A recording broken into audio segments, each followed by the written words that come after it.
da un gusto enorme poder saludar a la gente maravillosa que nos acompaña de manera virtual este domingo. Qué bendición saludarles. Soy su amigo Ramiro Alvidres y nosotros somos Desarrollo Integral Trasciende. Estamos transmitiendo completamente en vivo aquí en nuestra reunión presencial desde la ciudad de las montañas, la capital industrial de México, Monterrey, Nuevo León, hasta donde esta señal nos permita llegar. Es un gusto poder llegar hasta ustedes. Gracias por elegirnos entre tantas opciones que hay hoy en día en las redes sociales. Y aunque no ven ustedes a la gente que está aquí reunida, nos alegra darles la bienvenida y escuchen este aplauso de bienvenida que la gente que está aquí reunida les hace llegar también.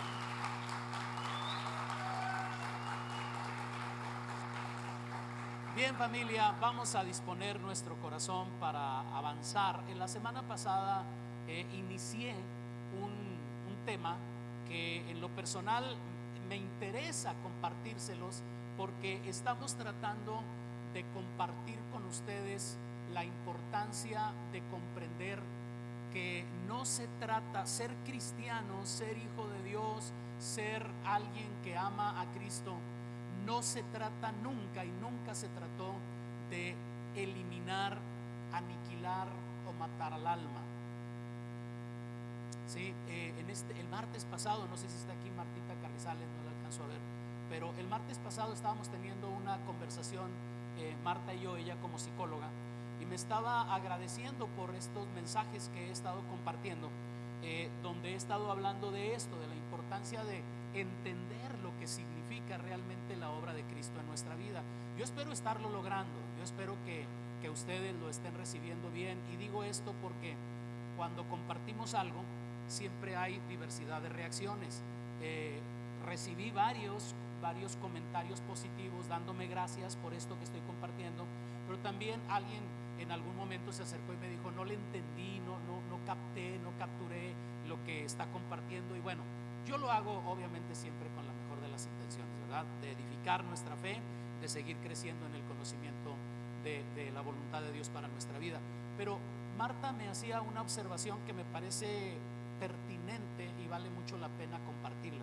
Ella me decía: pastor, casi siempre en el ámbito del cristianismo, casi siempre que se habla del alma, generalmente lo relacionamos con las emociones, porque las emociones forman parte del alma, ¿sí?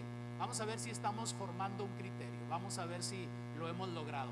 Hemos dicho, creo que hasta el cansancio, que el alma se compone de 3 áreas de nuestra vida. ¿Me ayudan?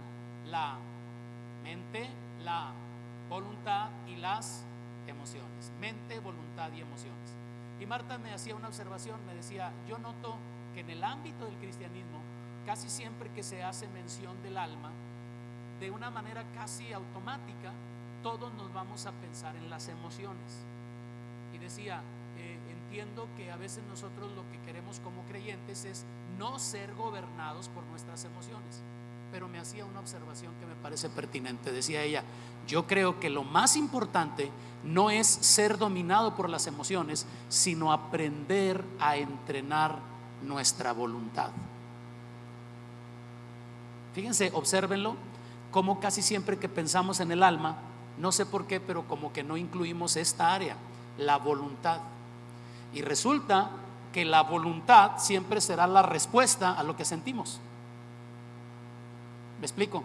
Entonces decía ella, y me pareció pertinente compartírselos, que si hay una necesidad en los creyentes, en la vida de las y los hijos de Dios, de fortalecer, de aprender a entrenar, es nuestra voluntad independiente. A ver, lo explico de la manera más rápida posible porque me estoy saliendo un poquito del tema, pero lo estoy utilizando como introducción. Mi mente es la facultad que Dios me regala para observar, para aprender, para procesar información, ¿de acuerdo? Mi mente está conectada a mi sistema nervioso y mi sistema nervioso me permite tener vista, oídos, olfato, gusto, tacto, los 5 sentidos. Los 5 sentidos son el medio a través del cual mi mente se nutre, mi mente aprende cosas, va aprendiendo, aprende por observación, aprende por lectura, aprende por experiencia. Ok, mi mente es la facultad que Dios me ha dado para permitirme analizar, pensar, razonar. ¿Estamos? No es tan difícil, ¿verdad? Es súper sencillo. Pero la mente, una vez que procesa información, la mente va formando convicciones. Y una vez que se forman las convicciones es cuando se nutre la voluntad. Dios me ha regalado una mente, pero también me ha regalado una voluntad independiente. ¿Qué quiere decir eso? Esto es maravilloso, lo comentábamos el lunes pasado en la reunión para matrimonios. Es algo que a mí me sorprende mucho de la bondad de Dios hacia nosotros, porque no solo nos dio la vida, pero nos regaló la facultad de tener una voluntad independiente. Es tan independiente esa voluntad, regálenme su atención para que no vaya a parecer que estoy diciendo algo contrario a lo que ustedes creen, analícenlo. Es tan hermoso el regalo de la voluntad independiente que yo puedo decidir no creer en Dios y Dios va a respetar esa decisión. No sé si me hago entender. No estoy diciendo que es lo que Dios quiere, pero quien decida no creer en Dios, quien decida menospreciar la Escritura, quien decida menospreciar la iglesia, cosa que está sucediendo con más frecuencia cada vez, Dios respeta eso. No manda un rayo y parte a todo. Yo soy ateo, se partió en dos. No, Él respeta eso. Lo vemos ilustrado en un pasaje bien interesante del Génesis, porque en los primeros capítulos del libro de Génesis dice la Escritura que Dios plantó un huerto en Edén y ahí puso vida, y luego dice que tomó al hombre que había formado y lo puso en el huerto, y la primer tarea que le encomendó, no sé si lo han notado, pero la primer tarea que le encomendó fue ponerle nombre a los animales que estaban en el huerto. Y hay una expresión ahí bien interesante que habla del respeto de Dios a la voluntad independiente que le ha entregado al ser humano. Hay una frase que dice: ¿y cuál es el nombre que Adán le puso a cada animal? Tal es el nombre del animal. Yo hacía una especie como de broma en la reunión para matrimonios y decía, a lo mejor Adán dijo, este se va a llamar elefante. Estoy jugando un poquito con eso. Este se va a llamar elefante. Y tal vez Dios pensó, elefante, ¿por qué? Pero bueno, si Adán dice que se llama elefante, así se llama, elefante. Estoy exagerando la nota, no busquen ese texto en la Biblia, ¿verdad? No busquen eso, estoy exagerando. O sea, lo que estoy diciendo es tan importante la voluntad independiente que Dios nos ha regalado, que Él mismo respeta la decisión que nosotros tomamos. Déjenme dar otro ejemplo. Está el Señor Jesucristo crucificado ya en la agonía, y está crucificado junto a dos ladrones. ¿Recuerdan ese pasaje? Y uno de ellos voltea y le recrimina al Señor. Le recrimina diciéndole, si eres hijo de Dios, ¿por qué no te salvas y nos salvas también a nosotros de pasada? Y entonces se escucha la voz del otro ladrón que recrimina al primero diciéndole, ¿qué te pasa? ¿Qué tienes? Tú y yo estamos aquí porque merecemos estar aquí, pero este hombre es inocente. ¿Por qué lo están crucificando? Y entonces él voltea y le dice al Señor, Señor, acuérdate de mí cuando vengas en tu reino. Y entonces hay una expresión maravillosa, ¿verdad? Le dijo el Señor, de cierto te digo que hoy estarás conmigo en el paraíso. Véanlo ahí. Ahí están las dos expresiones de una voluntad independiente. ¿Lo pueden ver? Uno recriminando, burlándose, tal vez rechazando el señorío de Cristo, pero el otro reconociéndole y diciéndole, acuérdate de mí cuando vengas en tu reino. O sea, el segundo ladrón sabía que moriría el Señor, pero ya le está diciendo, cuando resucites, cuando vengas en tu reino, acuérdate de mí. Y ahí está el respeto. Uno no quiso creer cuando estaba a unos instantes de morir, el otro unos instantes antes de morir decidió creer. Uno recibe salvación, el otro no, pero Dios respeta la decisión que nosotros tomamos. ¿Me hago entender? Esto es muy valioso, muy importante. Por eso comparto este comentario con ustedes.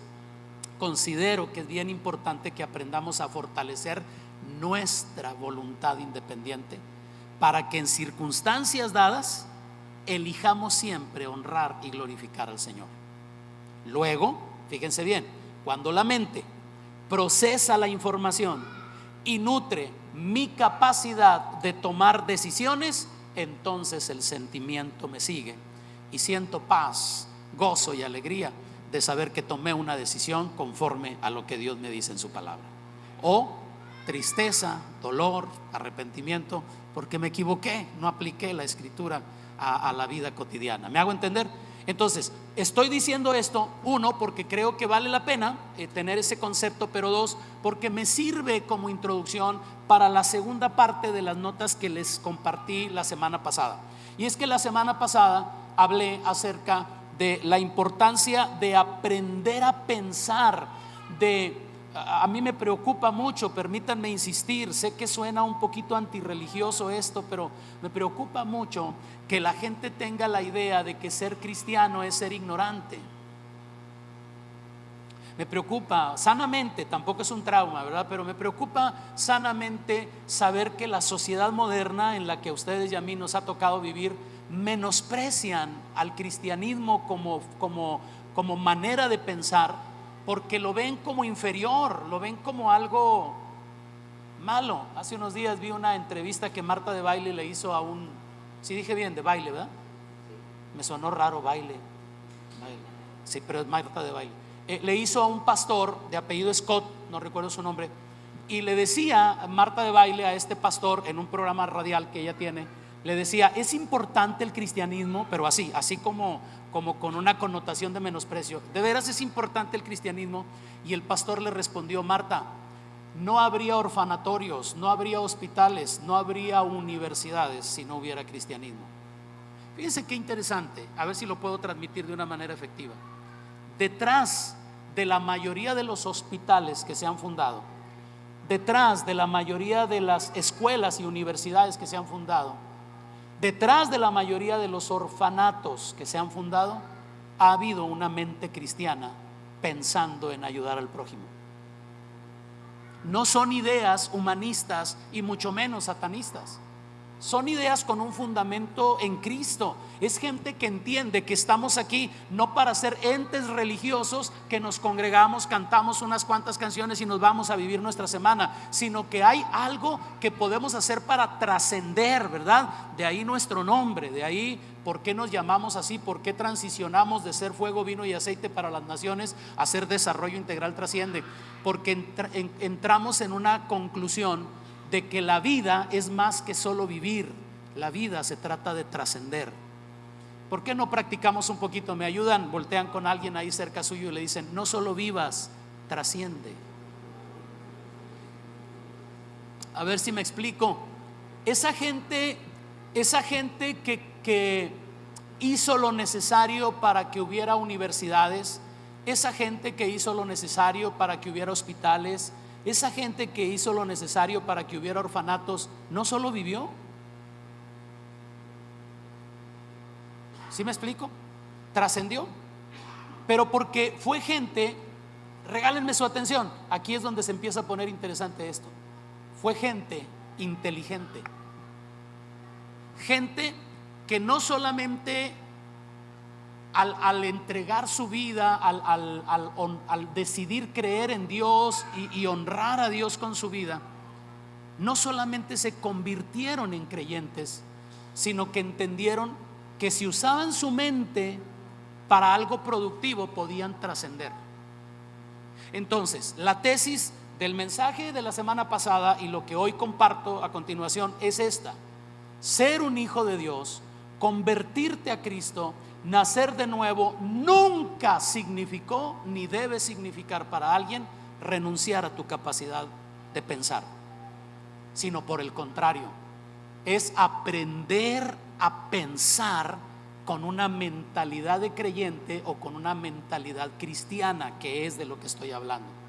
Entonces, si tienen las notas de la semana pasada, si no, tranquilos, no pasa nada. Escribí ahí, de hecho compartí una serie de pensamientos que se extendieron mucho, pero quiero hablarles hoy en esta segunda ocasión como continuación del mensaje de la semana pasada, que la semana pasada lo titulé La transformación de nuestra manera de pensar. Hoy quiero compartir con ustedes los fundamentos del pensar cristiano.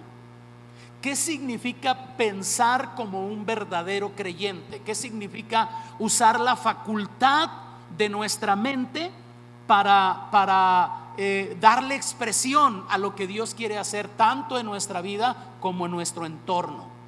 Dios no vino a mi vida solo para quitarme de fumar, tomar y hacer truanerías. Dios vino a mi vida para ser una bendición para mi esposa, ser una bendición para mis hijos, ser una bendición para la sociedad y trascender en las áreas en las que yo lo pueda hacer. Anoche estuve predicando en el aniversario de una congregación de unos pastores que mi Mari y yo los pastoreamos cuando eran unos adolescentes, unos niños prácticamente.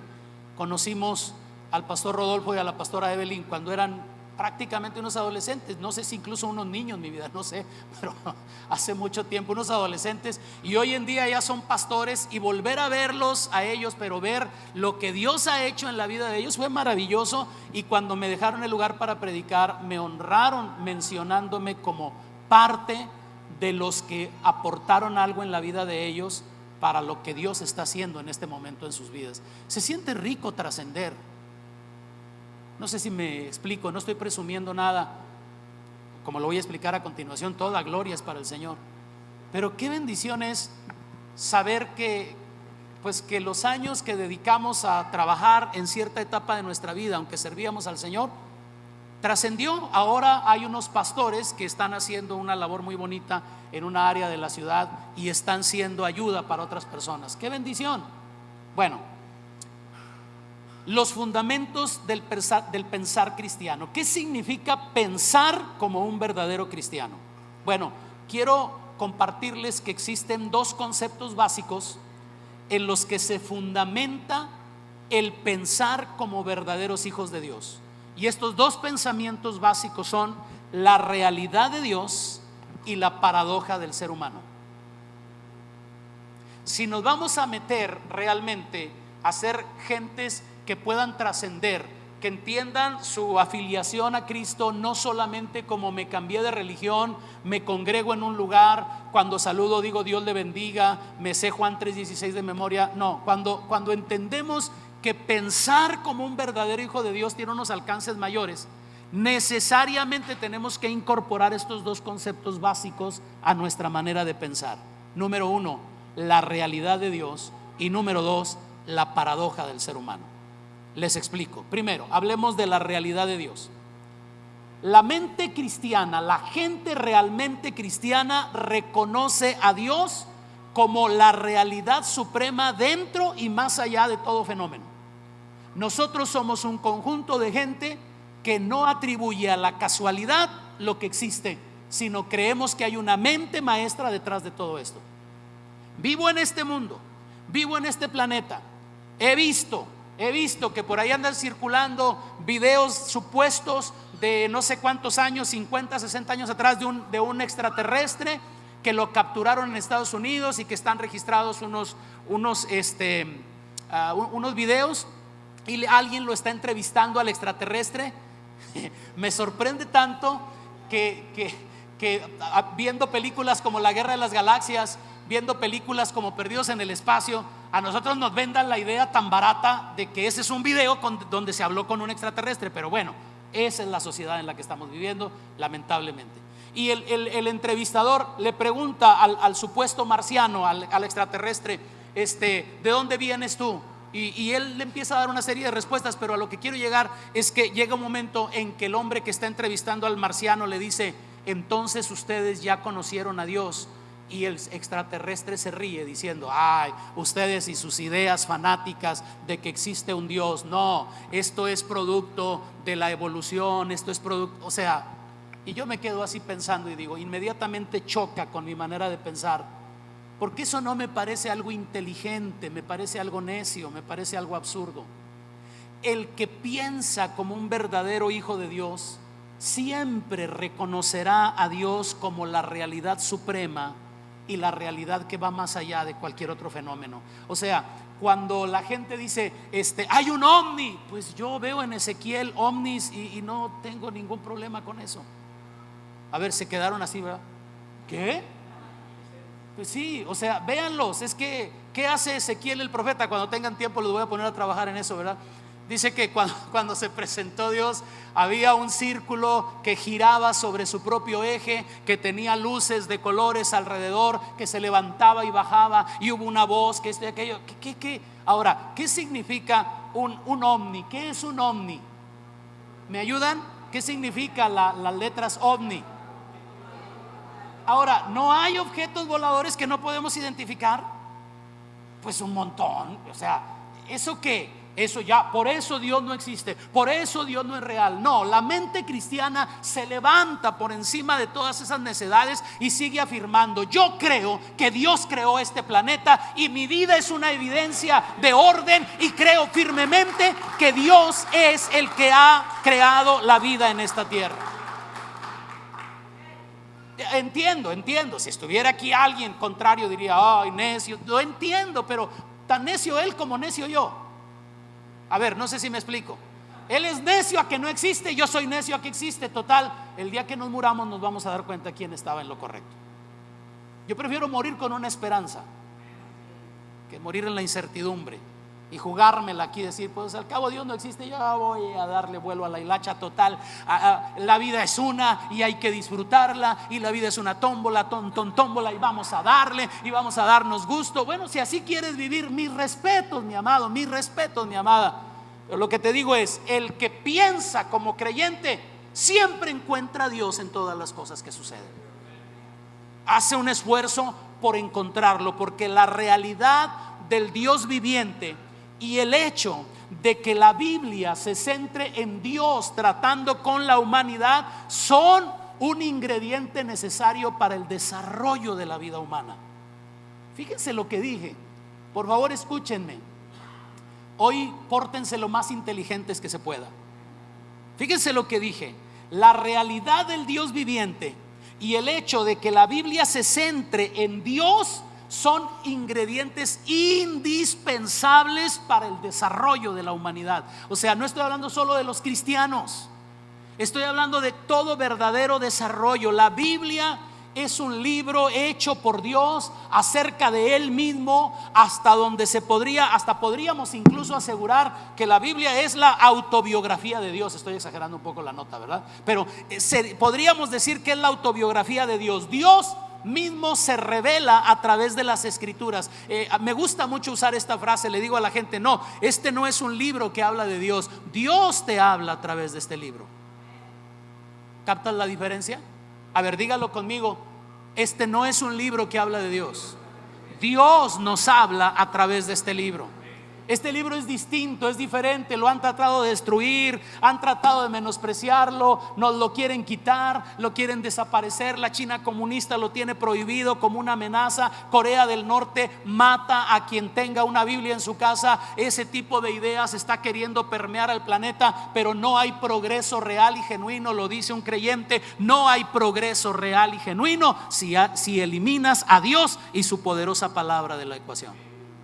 Que el hombre crea en Dios, que el hombre piense como Dios quiere que piense, es precisamente lo que fomenta el desarrollo humano. Ahora, si Dios es el centro de nuestra manera de pensar, permítanme compartirles dos implicaciones de esta verdad. En primer lugar, el significado y la importancia de la sabiduría. Este es un libro que trata de hablarnos de la importancia de adquirir sabiduría. ¿Lo han visto? ¿Alguna vez leyeron un texto que dice: sabiduría sobre toda posesión adquiere sabiduría, sobre toda riqueza adquiere inteligencia? ¿Por qué a Dios le interesa mucho esto? Porque la sabiduría es un tema prominente, relevante en la escritura, en la Biblia. Creo que a todos nos gusta tener la reputación de que somos sabios. ¿A quién le gusta que digan: voy a ir a platicar con él porque es sabio? Pues nos gusta, obviamente, porque consideramos que es un elemento positivo, ¿verdad? Bueno, déjenme decirles que, como ustedes ya lo saben, solamente apuntarlo, que el Antiguo Testamento, aparte de los libros de la ley, los profetas y todo eso, tiene una sección llamada literatura sapiencial, que consta de 5 libros: Job, Salmos, Proverbios, Eclesiastés y Cantares. ¿Y alguien me puede ayudar? ¿Alguien puede gritar fuerte? ¿Cuál es el tema central de estos 5 libros?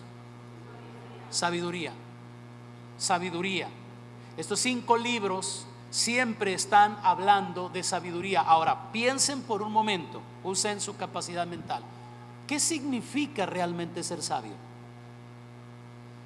¿En qué consiste realmente ser sabio? Bueno, ser sabio básicamente tiene que ver con el reconocer que hay un Dios que nos creó y entender quiénes somos nosotros a la luz de lo que Él dice sobre nosotros mismos.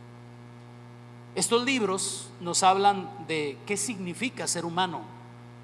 Estos libros tratan el tema del sufrimiento, del dolor, del amor cotidiano y de todas estas cosas que forman parte de nuestra experiencia como humanos. Por ejemplo, uno de los libros más conocidos y que tiene cierto estribillo pesimista es el libro de Eclesiastés. ¿Recuerdan cuál es la frase que se repite muchas veces en el libro del Eclesiastés? Vanidad de vanidades, todo es vanidad. O, déjenme parafrasearlo, dicho de otra manera, sin sentido, todo es sin sentido. Ahora, la misma Biblia diciendo eso, ¿qué pasó? Bueno, ese libro demuestra lo absurda que es la vida sin Dios. Cuando Salomón dice vanidad de vanidades, todo es vanidad, no se está refiriendo a que era lo que él creía, sino a lo que él había experimentado cuando anduvo en búsqueda de encontrar a Dios o de encontrar la sabiduría en la vida misma. Lo único que le da sentido a la vida humana es precisamente comprender que, atención, lo único que le da un verdadero sentido a la vida humana es Dios. A ver, miren lo que acabo de decir. Yo estoy haciendo una declaración un poquito atrevida. Lo único que le da un verdadero sentido a la vida humana es Dios. En otras palabras, eliminemos a Dios de la ecuación y ¿qué sentido tiene la vida? Piénselo. No lo diga de manera religiosa, automáticamente, no sirve. No, a ver, piénselo. O sea, ¿qué está pasando con el planeta en el que vivimos que cada día se descara más rechazando a Dios? Les hago una pregunta: ¿ven un planeta que está progresando o ven un planeta que va en retroceso? Ahora, ¿están siendo inteligentes o nomás me están diciendo así para que yo no me sienta mal como predicador? ¿Están siendo inteligentes?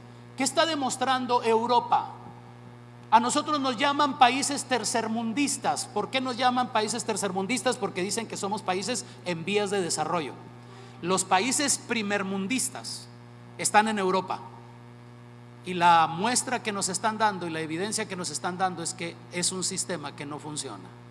Están colapsando los sistemas económicos, los sistemas morales, los sistemas que el hombre en su supuesto progreso está creando. Simple y sencillamente nos están dejando ver. Si yo volteo a ver eso, me permiten, a ver si lo puedo explicar. Si yo volteo a ver eso, digo, vanidad de vanidades, todo es vanidad. Porque ahí no está Dios. El único que le puede quitar esa sensación de vacío, de vacuidad a la vida misma es Dios. Entonces, claro, si yo interpreto la vida, ¿qué es la vida? Pues un periodo de 70 años, en los más robustos 80, con todo el sufrimiento, injusticia, dolores. Y bueno, si de eso se trata la vida, entonces podemos decir, sí, sin sentido, todo es sin sentido, o vanidad de vanidades, todo es vanidad. Pero Dios, esto lo sostengo, Dios es quien le puede dar sentido a la vida. Dios es el único que puede tomar la locura humana y tornarla en sabiduría. Amadas, amados, escuchen mi frase, piénsenla por favor. Yo digo que sin Dios todo se torna en locura y en inutilidad. A ver, voy a decir una frase un poquito fuerte, pero escúchenla bien para que no se vayan a ofender y no me confundan en lo más mínimo.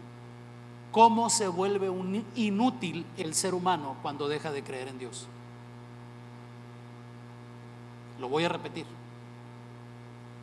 ¿Cómo se vuelve inútil un ser humano que deja de creer en Dios? No sé si lo captan, no sé si estén de acuerdo conmigo, pero el creer en Dios dignifica la vida del ser humano. Creer en Dios es lo que le da sentido a lo que estamos haciendo. A ver, porque quita a Dios de la ecuación y terminarás diciendo, vanidad de vanidades, todo es vanidad. Todo es sin sentido, todo está sin pie ni cabeza. Y por eso es que surge la tragedia espiritual del mundo de hoy en día, que es lo que vamos a identificar como secularismo. ¿Han oído hablar de esta palabrita? El mundo secular, se dice aquí en el ambiente de la iglesia, ¿verdad? Cuando hablamos de la música secular y la música cristiana, ¿de qué estamos hablando? De la música que incluye a Dios en sus temas y la música que no lo incluye. O sea, el secularismo es una palabra elegante para decir la gente que rechaza a Dios. Bueno, el secularismo niega la realidad de Dios y por lo tanto destruye la verdadera y auténtica humanidad, porque no solamente destrona a Dios, no solamente le quita a Dios su trono, sino que causa un efecto secundario, reduce el potencial del ser humano a menos de lo que realmente Dios le ha dado. Es decir, el ser humano, me escuchan esta frase, va a sonar muy fuerte: el ser humano sin Dios ha dejado de ser humano.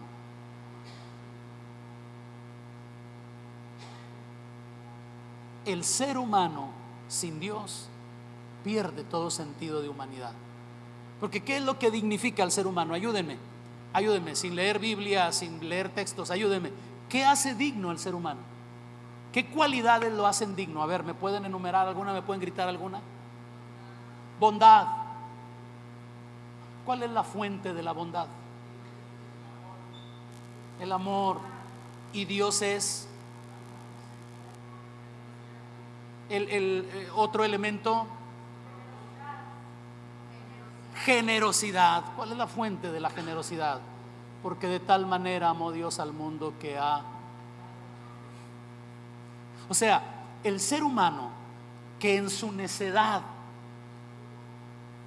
impide su capacidad de razonamiento y se cree, a ver, aquí está la paradoja, y se cree inteligente porque elimina a Dios de la ecuación. Miren qué cosas. O sea, no sé si lo puedo expresar de una manera correcta. Me sorprende tanto y ojalá se los transmita de una manera adecuada. Resulta que a mí, por creer en Dios, me consideran ignorante, y los inteligentes son ellos porque no creen en Dios. ¿En qué mundo, en qué planeta eso se llama inteligencia? ¿No sería al revés? ¿No será que es más sabio y más inteligente aceptar la existencia de Dios?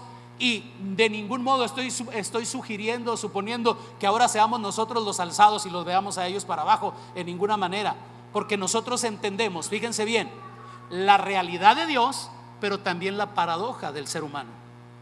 Ahorita voy para allá, pero ahorita lo que quiero que veamos es el secularismo, el ateísmo, la negación de la existencia de Dios no te hace más inteligente, como hoy en día está en boga.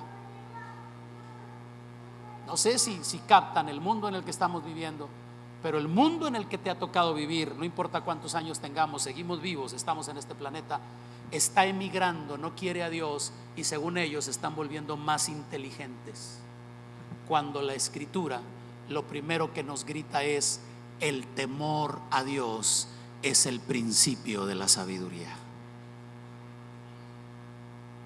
Entonces, pensar como verdaderos hijos de Dios, lo primero que implica es entender la supremacía, la soberanía, el significado de Dios. La segunda implicación de la realidad de Dios es la preeminencia o la relevancia del ser humano creado a imagen y semejanza de Dios. A ver, síganme por favor. La mente cristiana es una mente centrada en Dios, y por lo tanto, a consecuencia de creer en Dios, uy, qué maravilla, cuando yo creo en Dios, inmediatamente comienza a emerger en mi interior un sentimiento de humildad y de sencillez. Dios es grande, yo soy un ser humano. No sé si captan esto. La mente cristiana, el pensar de una manera correcta, de una manera adecuada, se centra en Dios. Ok, yo doy por sentado, Dios es real, Dios existe, Dios creó este planeta, Dios creó mi vida, magnífico, eso lo doy por sentado. Bueno, una vez que entiendo eso, ese razonamiento me ayuda a entender también mi realidad, quién soy yo, y es donde surge una mente humilde que reconoce la grandeza de Dios y la fragilidad del ser humano. No soy un superhombre, Hace un ratito Patricio nos exhortaba para inspirarnos a honrar al Señor en el ámbito de las finanzas. ¿Y qué argumentos utilizaba? Dios es grande, Dios es poderoso, es su gracia la que me permite a mí producir, ser una persona productiva que ahora tiene algo que en gratitud se lo regresa al Señor. Pero ¿quién es grande y quién es pequeño? Dios es grande, yo soy solo un ser humano. Esto es importante porque cuando entendemos estas implicaciones, la realidad de Dios, pero la fragilidad también del ser humano, nos damos cuenta que de acuerdo a la Biblia, escúchenme, de acuerdo a la Biblia, nada es tan vulgar como el orgullo y nada es tan atractivo y hermoso como la humildad que nos lleva a inclinarnos ante el Dios viviente y a tener presente siempre que solo Dios es Dios. Dije vulgar. Nada es tan vulgar, nada es tan absurdo como llegar a creernos superiores y pensar que nosotros podemos construir un mundo mejor que el que creó Dios. De acuerdo a la Biblia, nosotros debemos reconocer a Dios y humillarnos a nosotros. Y si me permiten, rápidamente quiero recordarles la historia de Nabucodonosor. Alguien ha usado una cita bíblica muy hermosa que salió de los labios de Nabucodonosor. Dijo: las señales y prodigios que el alto Dios ha hecho conmigo, ¿quién lo completa? Conviene que yo las publique. Bueno, es una frase muy linda y de hecho he escuchado a algunos creyentes que testifican y lo utilizan como punto de entrada, ¿verdad? Las señales y prodigios que el alto Dios ha hecho conmigo, conviene que yo las publique. Ajá, lo que mucha gente ignora es qué fue lo que motivó a Nabucodonosor a usar esa frase. Y los que lo saben ya empezaron a sonreír. La historia a la que me refiero está en el capítulo 4 del libro de Daniel. Luego lo leen para redimir tiempo. Capítulo 4 del libro de Daniel, que se convierte en una gran advertencia para nosotros. Dice la escritura que un buen día el rey andaba paseándose por el palacio real en Babilonia y tenía un soliloquio, estaba hablando con él mismo y decía: ¿no es esta la gran Babilonia que yo he construido con mi poder y para la gloria de mi majestad? Estoy citando Daniel 4:30. ¿No es esta la gran Babilonia que yo he construido? Se empezó a escuchar mucha jactancia, se empezó a escuchar mucha arrogancia en el planeta. Y si lo notamos, él se atribuía a sí mismo el poder, el reino, la gloria. Exactamente la antítesis de la doxología, que es el reconocimiento a la gloria de Dios. Y no debe sorprendernos que la escritura nos diga que todavía estaba Nabu hablando estas palabras cuando el juicio de Dios cayó sobre él. Y entonces incluso se le había anunciado, se le había revelado, pero el hombre andaba tan lleno de orgullo, como orgulloso es el hombre moderno, que levanta su voz contra el cielo, que habla en contra de Dios, que habla en contra de la iglesia, que habla en contra de las escrituras. Y bueno, dice la escritura que el juicio de Dios vino tan sorprendentemente que de manera súbita Nabu fue privado de su reino, echado del palacio, vivió entre animales, comió entre los animales, su cabello le creció como plumas de águilas, sus uñas le crecieron como garras de aves. En otras palabras, enloqueció. Y es que, familia, por favor escúchenme, solamente cuando reconoció que el Dios Altísimo reinaba por encima de los reinos de los seres humanos, fue cuando elevó su mirada en adoración humilde frente a Dios, y entonces le fueron restituidos la razón y el reino. Y es que el hombre sin Dios enloquece. Dijo alguien por ahí en una frase política interesante: ¿quieres echar a perder a un hombre? Dale poder. ¿Quieres arruinar la vida del hombre? Hazle creer que es grande y que está por encima de todas las cosas. No, mis amados. El pensar como un verdadero hijo de Dios incluye reconocer la grandeza de Dios y reconocer que el hombre es tan solo la creación de nuestro Dios. No sé, ¿lo están captando? ¿Cuál es la enseñanza que nos deja la historia de Nabucodonosor? La moraleja es muy sencilla: aquellos que andan con orgullo, Dios los humilla, porque el orgullo y la locura van de la mano. Escúchenme, Se los digo de una manera clara y directa: llena tu corazón de orgullo y te veremos enloquecer muy pronto. No estoy diciendo que te van a ir a meter a un manicomio. Estoy diciendo que vas a empezar a pensar tonterías y cosas ya sin razonamiento, ya sin lógica, ya sin sentido. ¿Por qué? Porque el orgullo y la locura van de la mano, así como también van de la mano la humildad y la razón. El pensamiento, como un verdadero hijo de Dios, engrandece a Dios y ubica al ser humano. Nunca lo eleva por encima de Dios. Y es que en ningún punto choca tan fuerte la mente cristiana con el pensamiento secular como en el reconocimiento, la humildad. Me regalan su atención. Voy a decir esto con mucha claridad: un verdadero creyente es humilde. No dije pobre. No confunda una cosa con la otra. ¿A qué me refiero cuando digo que un verdadero creyente, un verdadero cristiano es humilde? A ver, analícenlo, por favor. Analícenlo. No es realmente una actitud humilde estar este domingo aquí, porque pudimos estar en cualquier otro lugar, ¿cierto? ¿Qué te tiene aquí? Me imagino que hay varias respuestas a la pregunta. ¿Qué me tiene aquí? No, pues no me quiero ir al infierno. Odiaría que alguien dijera: pues es que no había otra cosa que hacer. Pero a ver, vamos a ver si estamos de acuerdo. ¿Qué te tiene aquí? ¿Por qué estás aquí? Porque reconoces que Dios merece ser alabado y merece nuestra devoción. Y si me permiten, y ojalá que nadie se ofenda, no voy a decir esto de manera ofensiva: ¿por qué te arreglaste hoy? ¿Por qué te pusiste tus mejores garritas? ¿Por qué? Hay de nosotros que nos ponemos más guapos para una boda que para venir a exaltar al Señor, ¿verdad? Pero bueno, es otra cosa. ¿Por qué no te viniste en chanclas?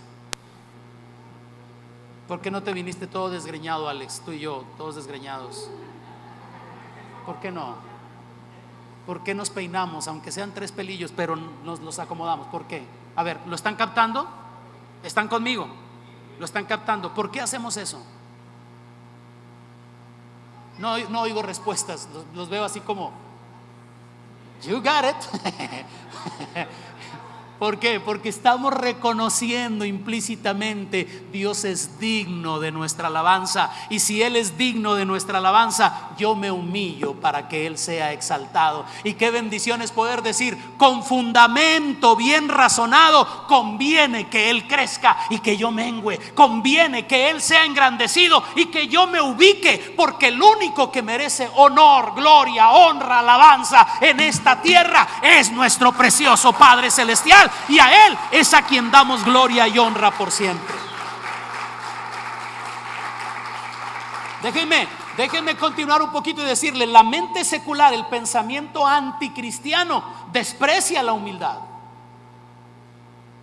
De hecho, se van a sorprender un poquito si leen esta nota que puse ahí. Las grandes religiones nunca recomiendan la humildad. Nuestra cultura está dominada más de lo que pensamos por una filosofía de un señor de apellido Nietzsche. Este señor escribió y es el padre, se considera el padre de todo lo que se ha fundamentado sobre la raza suprema, la raza superior. En esto se apoyó Hitler, en esto se han apoyado todos los antisemitistas, en el sentido de querer elevar al hombre, que surja la raza suprema, que surja el hombre elevado, el hombre que puede transformar el planeta. No sabemos hasta dónde está penetrado la sociedad y la política con este tipo de pensamientos, que decía el señor Nietzsche que lo importante era que se levantara una raza que tuviera el coraje para dominar, que fuera suficientemente ruda y brava. O sea, en esta filosofía lo que tratan de decirnos es que se tiene que levantar el superhombre, mientras que encontramos al Señor Jesucristo diciéndonos: si no fueres como un niño, no puedes entrar al reino de los cielos. Nietzsche diciendo que tiene que surgir el superhombre, y el precioso Hijo de Dios diciendo: sean como niños. A ver, ¿lo estoy haciendo bien? Otra vez me preocupa, ¿lo estoy haciendo bien? el verdadero pensar de un verdadero hijo de Dios, el correcto pensar de un verdadero hijo de Dios, tiene estos dos elementos: reconoce la grandeza de Dios y ubica correctamente al ser humano. A Dios sea la gloria, toda la honra y toda la alabanza. Y ya que estoy hablando del ser humano, permítanme hablar rápidamente de la paradoja del ser humano. Rápido, me quedan unos minutitos. ¿Cómo responde la misma Biblia a su propia pregunta? Porque no sé si recuerdan que en el Salmo 8 David hace una pregunta: ¿quién es el hombre para que tengas de él memoria?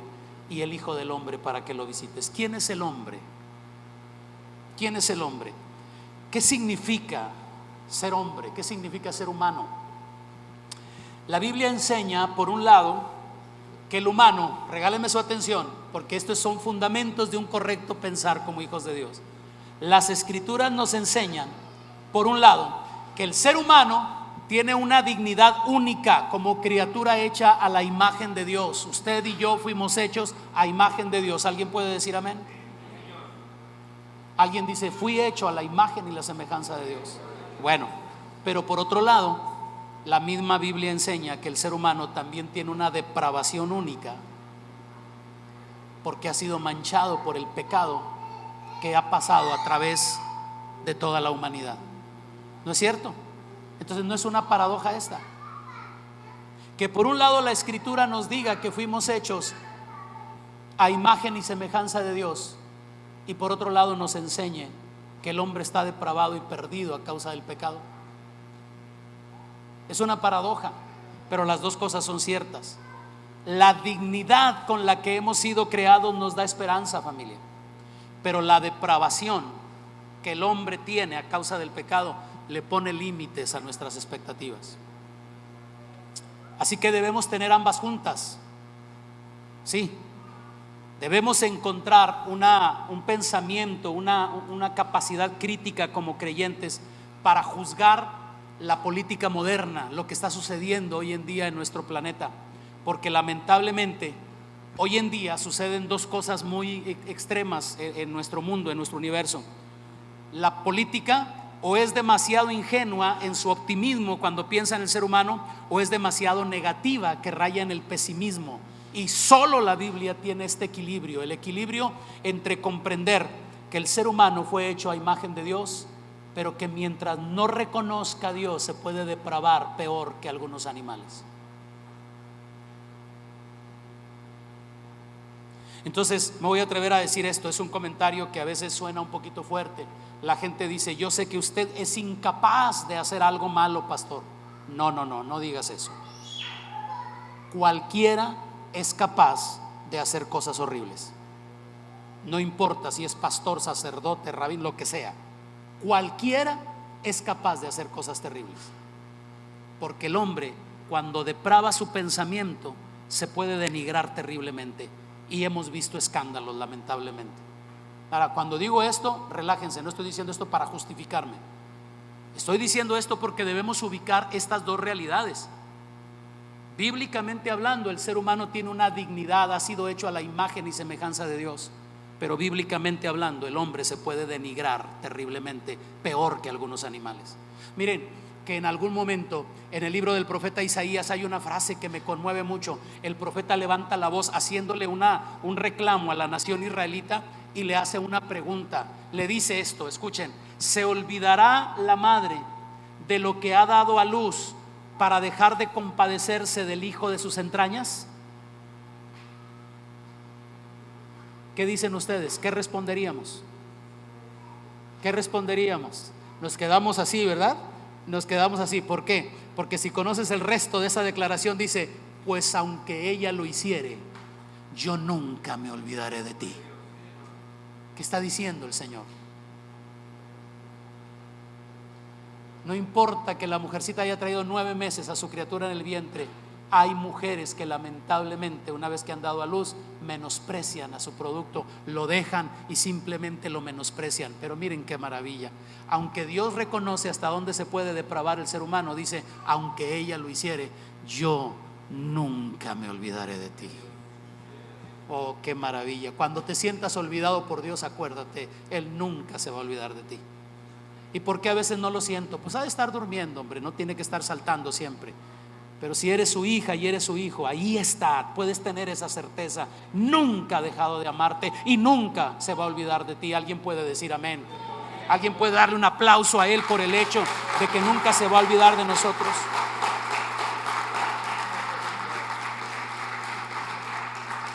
Así que la mente de un verdadero cristiano recuerda la paradoja del ser humano. Somos nobles pero innobles. Somos sabios pero tontos, racionales e irracionales, morales y al mismo tiempo inmorales. Y esto cada uno de nosotros lo sabemos. O sea, de que existe la capacidad de denigrarnos, existe. Pero ¿por qué hemos de hacerlo? Si reconocemos a nuestro precioso Padre Celestial y procuramos darle gloria a Él en toda nuestra vida. Entonces, tomé más notas ahí y esto tiene que ver con reflexiones que hago en algún momento, se las comparto, pero quiero concluir y quiero terminar con estas últimas ideas. La mente cristiana, el que piensa como un verdadero hijo de Dios, sabe que debe escuchar a Dios, pero a la vez considerar el mundo que lo rodea. Y esta es una tarea necesaria para formar una mente cristiana que escucha a Dios, que también escucha al mundo. Pero esta no es una tarea para cristianos solitarios. Esta no es una tarea para gente que se aísla. Es más bien una tarea que requiere de una comunidad de creyentes en conjunto, que nos propongamos hacer algo, que nos propongamos, amados, amadas. Miren, a veces pienso que no se comprende y no se entiende, y me voy a permitir hacer este comentario, ojalá que nadie me malinterprete y hagan un esfuerzo por entenderme. Ay, pastor, exagera. ¿A poco lo que se hizo ayer ahí en la convivencia es hacer algo para cambiar a la humanidad? A ver, piénsalo. ¿Qué hicimos ayer? Convivimos, nos reímos juntos, dejamos a un lado, miren, ver a algunos adultos jugando como niños, ver a los niños esforzándose para ganar un premio, hacer algo, convivir, compartir los alimentos, ver un grupo de hermanos que se comprometieron a andar en la vida cristiana como verdaderos hijos de Dios, aunque el agua estaba fresca. ¿Tú puedes decir eso qué? Eso es estar marcando una pauta para demostrar que las cosas se pueden hacer diferentes. Y si una sola persona de las que nos acompañó ayer, porque es difícil decirlo y no causar una ampolla.